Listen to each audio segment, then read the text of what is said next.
ஏ வந்து ஒரு குறிப்பிட்ட வேலையை பி மற்றும் சி இருவரும் சேர்ந்து செய்யும் நாட்களில் செய்யும் அதே நேரத்தில் செய்து முடிப்பார். அதாவது ஏ வந்து பியும் சியும் சேர்ந்து எவ்வளவு நாள்ல செஞ்சு முடிப்பாங்களோ அதே நாட்கள்ல ஏ வந்து செஞ்சு முடிப்பாருன்னு சொல்லியிருக்காங்க.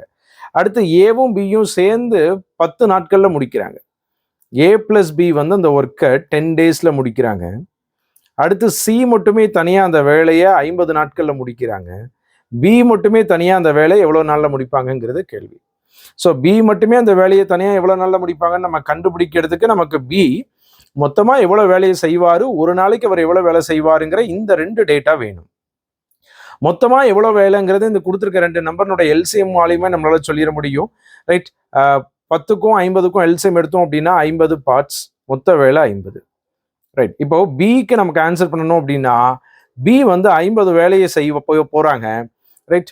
ஒரு நாளைக்கு அவங்க எவ்வளவு வேலை செய்வாங்க அப்படிங்கிறது நமக்கு தெரியணும். 1 டே ஒர்க் தெரிஞ்சிச்சு அப்படின்னா ஆன்சர் பண்ணிட முடியும். அந்த 1 டே ஒர்க்கு தான் கேள்வியில கொடுத்துருக்க டேட்டா மூலியமா நம்ம கண்டுபிடிச்சு இங்க கொண்டு போய் அப்ளை பண்ண போறோம். ரைட். இப்போ ஏ பிளஸ் பி ஒரு நாளைக்கு எவ்வளவு வேலை செய்வாங்க அப்படின்னா 50 வேலையை 10 நாள்ல முடிக்கிறாங்க அப்படின்னா ஒரு நாளைக்கு 5 வேலை செய்வாங்க. சி ஒரு நாளைக்கு எவ்வளவு வேலை செய்வார் அப்படின்னா 50 வேலையை 50 நாள்ல முடிக்கிறாரு அப்படின்னா ஒரு நாளைக்கு ஒரு வேலை செய்வார். ரைட்.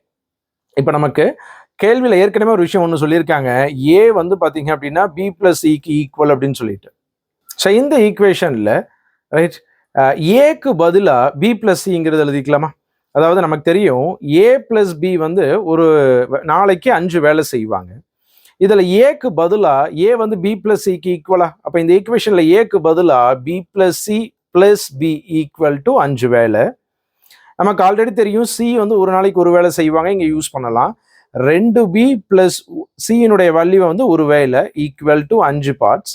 அப்போ 2b ஈக்குவல் டு 4 பார்ட். பியினுடைய ஒரு நாள் வேலை 4/2 2 பார்ட். பியினுடைய ஒரு நாள் வேலை 2 பார்ட் கண்டுபிடிச்சாச்சு. இப்போ ஆன்சர் பண்ணிடலாம். மொத்த வேலை 50, பி ஒரு நாளைக்கு 2 வேலை செஞ்சாங்க அப்படின்னா 25 நாட்கள்ல அந்த வேலை முடிஞ்சிருங்க. ஸோ 25 days அப்படிங்கிறது ஆன்சர் ஆப்ஷன் சி.